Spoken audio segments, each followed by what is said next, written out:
What up, YouTube? Timus here. Now, since we all pretty much since September is pretty much over, I'm of course doing my ranking of the films I saw in the month of September. Lots of really cool films, like some not so great stuff.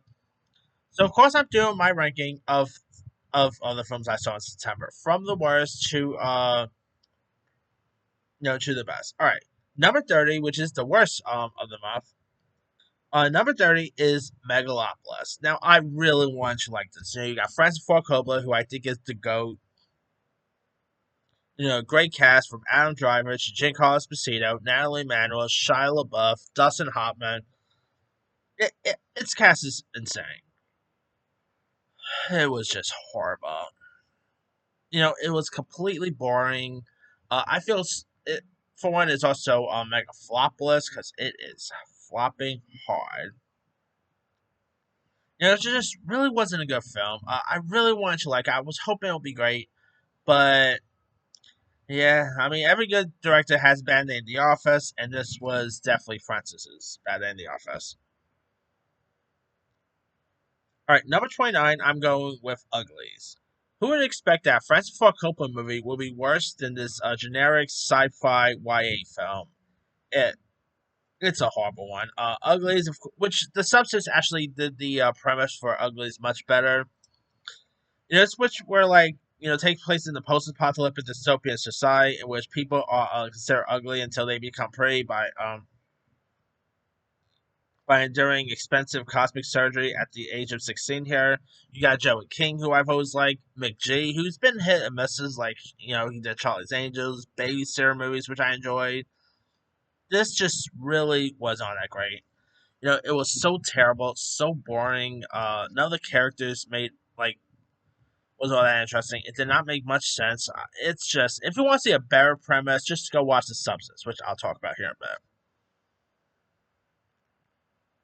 All right, number 28. This one's a little cheap because it technically got released in August, but I didn't really get to see it until September. But 28, I'm going with Afraid. Afraid, I also want to enjoy because the trailers look really cool. But Blumhouse this year has not really hit it out of the park until like Speak No Evil came out, obviously. Of course, you got John Cho, who I like John Cho. You got Catherine Waterson, who's always great. David DeMacklin, Carradine. I mean, Megan actually did this premise better. Like, if you guys don't know much about the story, it follows a family whose smart home AI increasingly interjects itself into their lives. And it was so boring. I mean, I didn't even get you to see this one in theaters. Like, it actually, I didn't really watch it until like it released online in September, and I was like, okay, because Dear Around Me wasn't even showing it, which I'm so glad I did not go down to 42nd or anything to see this because I will waste some bus fare to go down there, and I mean it was that bad, so. Yeah, number 27 is Killer Heat. Now, this movie premiered on Amazon, and you got people I enjoy. You got Joseph Gordon-Levitt, Shailene Woodley, some really great cast members. But this movie was awful. Of course, based on a book by Joe Nesbro, who also wrote the book for the Snowman, which was also terrible. Uh, this was completely boring. Really wanted to be like, let's say, Seven, and other like crime type stories. It really wasn't that either. So yeah, I can't really recommend this one at all. Number 26, I'm going with All My Friends Are Dead. Now, this is from the director who gave us the Collector movies, which I enjoy, Collector and Collection. This also starred Jojo Siwa. You also had Jay Pettyjohn from that School Rock TV show on Nickelodeon. And it's where a group of college friends rent an Airbnb for the biggest music festival of the year. But their weekend of partying soon takes a deadly turn as a mass killer murders them one by one according to their sins. And this really wasn't all that great. Like the characters was all that interesting. It just was a completely snore fest at times. The kills, like it had some cool kills and everything, but yeah, this thing just didn't do anything for me. All right, and plus Jojo Siwa, I'm sorry that. sorry for JoJo Siwa fans. That girl really is not that much of a good an actress. So maybe she'll get there soon, but I'm not really saying she's all that great of an actress right now. So anyway, number 25 is Knights of Ninety. Now I was able to watch this when it premiered online in September. It actually technically premiered in August, but I didn't really get to see it really.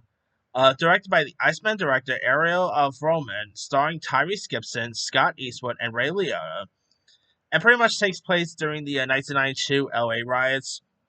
And I'm a little biased with this one because, well, I was born in 1992, but the movie itself just didn't really do anything for me. The performances, fell flat. Uh, was pretty boring at times. Didn't really do anything to make me interested in any of the characters. I'm like, yeah, shame that this was also Ray Liotta's final film, R.I.P. Ray. But yeah, just didn't really care much for Night Night Show. It's a shame too because it has people in it I enjoy, but yeah. Anyway, almost lost it. Is it? All right. Coming in at number 24 is Apartment 7A. Now, this is, of course, the prequel to Rosemary's Baby, which the original Rosemary's Baby is terrific. If you guys never seen it, highly recommend it. But Apartment 7A really wasn't all that great. It had some really good performances by Julie Garner. Diane Weiss was great in this, but yeah, it really felt flat, like a really pointless prequel that didn't really go anywhere. It's just, yeah, if you guys want to see a better horror prequel that came out this year, just go watch the first Omen. So, and even Pet Cemetery Bloodline last year was a little better. Number 23 is The Front Room. Another horror film I was really interested in seeing, but I was so disappointed with this. You got A24, who's pretty good when it comes to horror. You got Brandon coming back to the horror genre since I Still Know What You Did Last Summer. But The Front Room just really, nothing about it really was all that interesting. The mother, like, in law that was in this is, like, the mother in law played by Catherine Hunter, who, by the way, needs a new agent, especially since she was both in this and Megalopolis. But even she wasn't enough to say this. Like, there's some weird stuff that happens throughout this that I'm like, why do you need to put that in there? It's just a really terrible one. And A24, I love A24, but sometimes they could be hit and miss. Like last year was Bo's Afraid and Dream Scenario. This year was The Front Room. So yeah, it shows to say A24 is not always in its best stuff. All right, number 22, I'm going with First Chef. Now, this was directed by Obo, and I would admit this is maybe one of his better films he's put out.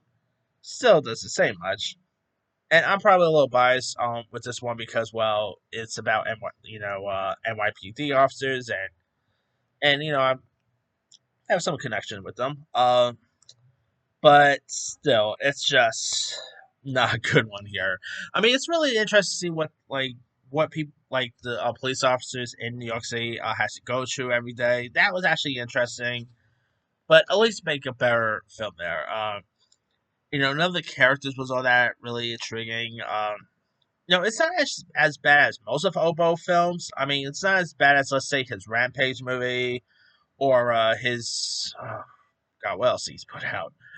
Um, he also did Blood Rain.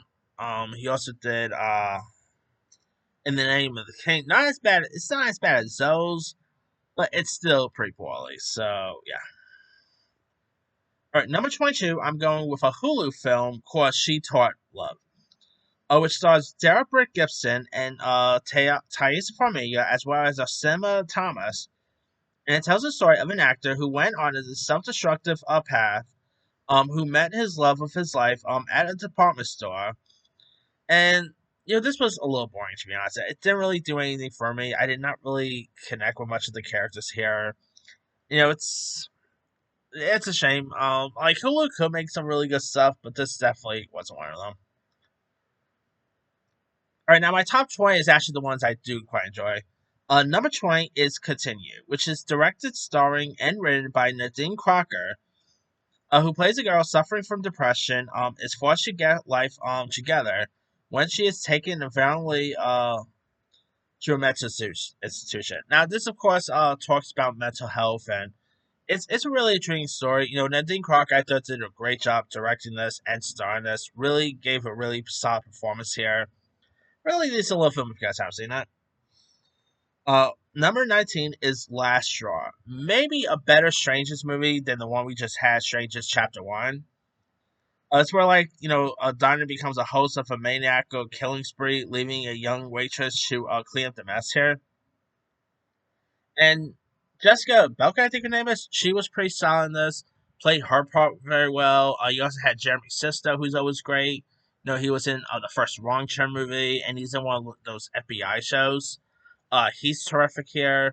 Some of the kills is pretty interesting. It's a lot of fun. I mean, this is literally what Stranger Chapter 1 should have been. So yeah. Alright, number 18, I'm going with Amber Alert, where a rideshare becomes a high stakes game when Jack and Shane receives an Amber Alert on their phone. And this movie is a lot of fun. You know, really keeps you guessing from beginning to end, keeps you on the edge of your feet. Hayden Panettiere and Tyler James Williams were pretty solid in this. Really decent little film if you guys haven't seen it.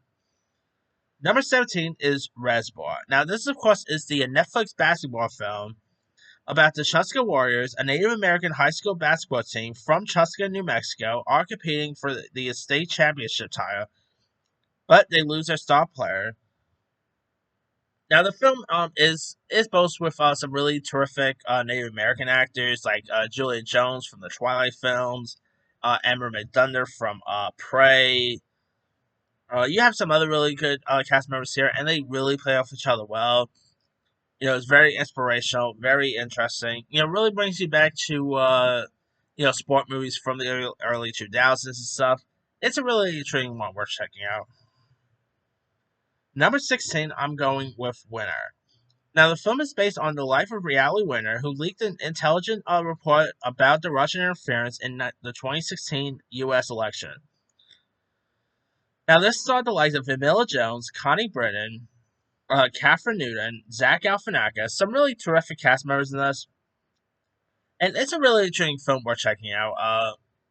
Of course, it's not as good as, let's say, the one that Sydney Sweeney starred in, which I believe that was called Reality, if I'm not mistaken. Amelia Jones, who of course came onto the scene with Lock and Key, Coda, which won Best Picture at the Oscar. She really played her part well. Zach Galifianakis was great in this. Connie Britton, she's always amazing.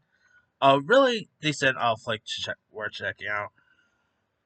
Number 15 is Wolves.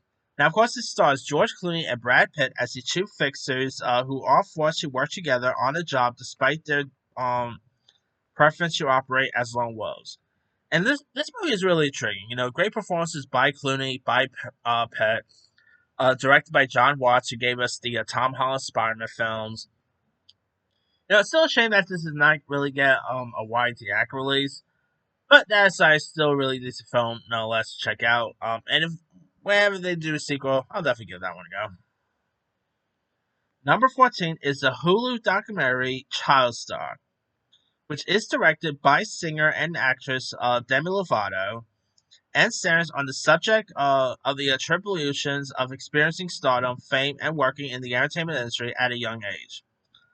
Now, besides Lovato, it also features former child stars such as Drew Barrymore, the aforementioned JoJo Siwa, Raven-Symoné, Christina Ricci, Kenan Thompson, and Allison Stoner. And it's not as intense as, let's say, the recent documentary we just had, which was Quiet on the Set, but it's still really interesting one. Show how she showcased lots of how dangerous child acting could be. And it was really cool seeing people from the likes of Christina Ricci, to Drew Barrymore, or being here for this. I mean, if you guys haven't seen it, highly recommend it. It's on Hulu. I've always adored Demi Lovato, so really cool to see her directing this. I'll be down to see her direct another feature in the film in the future. But we'll see. All right, number 13 is Never Let Go. Of course, it's the Halle Berry horror film where like an unexpected evil takes over the world, and the only protection for a mother and her twin sons is their house and strong bond. And this is a really intriguing little horror film. The one who plays the kids are pretty great. Halle Berry's terrific in this. You know, it's not as good as, let's say, the Quiet Place films, but I thought it was still really decent film worth checking out with great performances by Halle Berry, and the kids was also great too. Alexandra Aja did a great job directing this. Really decent little horror film if you guys haven't seen it. All right, number 12 is Rebel Ridge. Now, I probably could have added this up a little higher, but I enjoy my top 11 tab it more. Now, this was, of course, directed by Jeremy Saulnier, who also gave us Green Room, which was pretty good. And it's about a former Marine who has other funds needed to post bail for his cousin, justly seized via silver forfeiture by a corrupt police force. You also had the likes of Don Johnson, Emory Cohen. This movie definitely has a little bit of like a Jack Reacher or Equalizer feel to it. You know, the performances by by Aaron Pereira was terrific. Of course, he's in the line to play Green Lantern, so that could be really cool to see. The action was great. It's really entertaining to check out. I mean, if you guys haven't seen Rebel Ridge, it's on Netflix. Definitely give that one a go. All right, number 11, I'm going with the Four Dirty movie. Now, of course, this is Kevin Smith's coming of age film based on experiences that Smith had while sneaking into movie theaters as a teenager. And it's a really intriguing, fun film. I mean, this movie actually makes me wish, I was born in '92, honestly. So I was never really around in the '80s. But this movies like these always make me wish I was born in the '80s and live to see the '80s and stuff like that. It always seems like a very interesting time there. This movie really, really makes you feel like you were, you were in the '80s and all. It's a really intriguing stuff here. Kevin Smith did a great job here. You also had Ken Jeong, who plays like a dealer manager. He was great in this. The other casting characters like Jason Biggs was in this. Jason Lee. The list goes on. It has a really cool cast. Method Man was in this. Jason Mewes. I mean, if you guys haven't seen the Four Dirty movie, it's on. I don't know. Yeah, it's online. You can find it somewhere there. It's on VOD too. So highly recommend that. All right, now here is my official top 10. Number 10. Now, this movie technically got released in July, but I didn't really get to see it until September.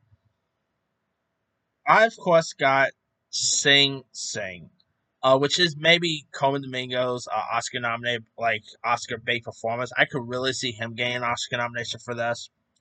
It's based on the real life rehabilitation through the arts program at Sing Sing Maximum Security Prison.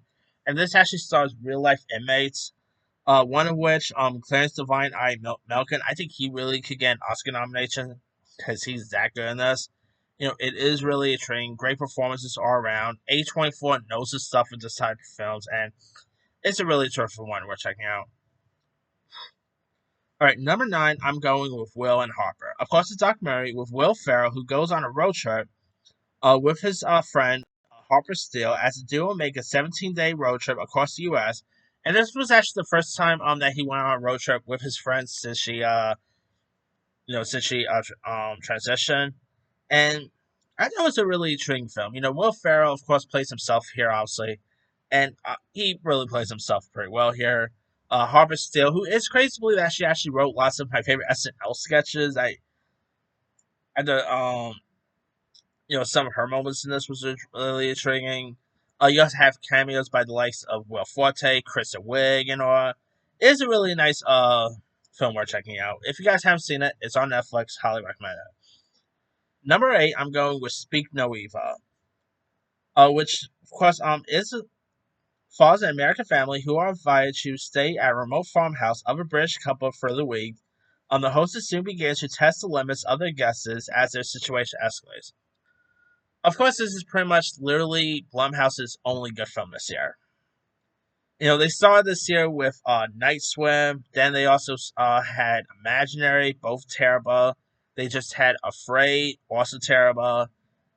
So it's safe to say this is the only good thing they put out this year, and it's a really terrific horror film. James McAvoy was so creepy in this, like always. He played his part very well. Mackenzie Davis, Scoot McNairy, the one who plays the kids, were really good. Wonderful little horror film if you guys haven't seen it. Of course, a remake of the Danish horror film with the same name. Really decent, worth checking out. Number 7, I'm going with His Three Daughters, which is, of course, about three estranged sisters who come together to care for their ailing father, played by J.L. Sanders, who I really think deserves an Oscar nomination for his performance. Like, he doesn't really come out until, like, towards the ending, really. But his performance in this, like, he does, like, a monologue towards the end. That monologue alone, I think, deserves him getting an Oscar nomination. He was excellent in this. Carrie Coon, Natasha Lyonne, and Elizabeth Olsen really play off each other very well. I could really see them getting Oscar nominations too. I mean, they were excellent in this. They're also saying that all three of them are really front runners for possibly supporting actresses, which I was saying. I mean, I think like Carrie Coon was more the lead, and Olsen and Leon was the supporting. But anyway, I mean, what do I know? I ain't the Oscar, so anyway, all right. Coming in at number 6, I'm of course going with The Killer's Game. Now, the reviews for this hasn't really been the best. Uh, and the box office wasn't so great either. But I had a fun time with The Killer's Game. It was really entertaining. Dave Bautista was fun in this. Not Tyrese Gibson. Terry Crews was great in this. Sophia Boutella, who really shows that she should mostly be a supporting rather than a lead. She was actually better in this than she was in Rebel Moon. But yeah, this is a really intriguing film worth checking out. A lot of fun, really entertaining. So highly recommend checking out The Killer's Game. Number 5 got Transformers One, which is a really terrific animated film. Sadly it's not doing so well, but it's still really intriguing. Great voices from Chris Hemsworth to Brian Tyree Henry, Scarlett Johansson. I hope it'll be cool to see a sequel down the line, but with the box office numbers, who knows? If you guys haven't really seen Transformers One, it's in theaters. Do yourself a favor, go watch it. A really terrific origin story that I don't even think the live actions will be able to tackle well. So yeah, all right. Number 4 is The Substance. The Substance is very very weird, but it is a really terrific body horror film. Starring Margaret Qualley, who does such a great job here. Dennis Quaid gives such a great performance. The ending will definitely it's definitely weird. I mean, it's a a better premise than the recent film Uglies, which I just mentioned. Caroline Fargate did such a great job directing this. I mean, yeah, it's just such a really weird body horror. It definitely has a little bit of a David Cronenberg vibe at times.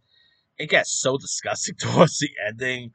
I'm like, yeah, if you guys watched it, highly recommend don't eating into like towards the ending. I mean, it gets very weird towards the ending. All right, number 3, I'm going with Beetlejuice Beetlejuice. This is a really terrific follow up, in my opinion. It's a really cool, a lot of fun. Micah Keaton does such a great job here. Jen Ortega's terrific. I mean, I'd be down to see a third one if they make one. All right, number 2, I'm going with my old A double snakes. I'm not gonna say the full title because you never know about YouTube. But anyway, of course, this stars Aubrey Plaza and Macy Stella from Nashville fame. Find out like a couple of films here from featuring stars of Nashville. I talked about Amber Alert with Hayden Panettiere, Winner with Connie Brennan, and now that's cool month for people from Nashville. Of course, if you guys don't know much about the story here, is where a mushroom trip, free spirit Elliot goes face to face with her 39-year-old self, played by Aubrey Plaza, and her older self wants her about delivers warning to her younger self, and it's really terrific. I mean, the play by play with Aubrey Plaza and Macy Stella was terrific. I'll definitely love to see Macy Stella do more stuff in the future. She's of course supposed to be in a halfway film next year too. She's an actress to keep your eye out for. She was excellent here, so highly recommend checking the film out. And my number one favorite film of September is The Wild Robot. Guys, go watch The Wild Robot. It'll definitely pull on your heartstrings. Great voice acting from Lupita Nyong'o, to Mark Hamill, Pedro Pascal. I could even see this movie actually not just getting nominated, but winning the Oscar for Best Animated Feature. It's literally that good. They're even saying that this movie could also get nominated for Best Picture, which that would be cool to see too. So yeah, definitely go check out Wild Robot if you guys haven't seen that. And that's pretty much it there. Here is my quick rundown: 30 Megalopolis, 29 Uglies, 28 Afraid, 27 Killer Heat, 26 All My Friends Are Dead, 25 Nights and Night 2, 24 Apartment 7A, 23 The Front Room, 22 First Chef, 21 She Taught Love, 20 Continue, 19 Last Straw, 18 Amber Alert, 17 Res Bar, 16 Winner, 15 Wolves, 14 Child Star, 13 Never Let Go, 12 Rebel Ridge, 11 The Four Dirty Movie, 10 Sing Sing, 9 Will and Harper, 8 Speak No Evil, 7 History Daughters, 6 The Killer's Game, 5 Transformers 1, 4 The Substance, 3 Beetlejuice, 2 My Old A Double Snake, and number 1 The Wild Robot. Let me let you guys. What was your ranking of the films you saw in September? Be what was some of your favorite films in September? Some of your worst films you saw in September? Drop comments below. Don't forget to like, subscribe, hit that bell for notification. This is Timmy Sign.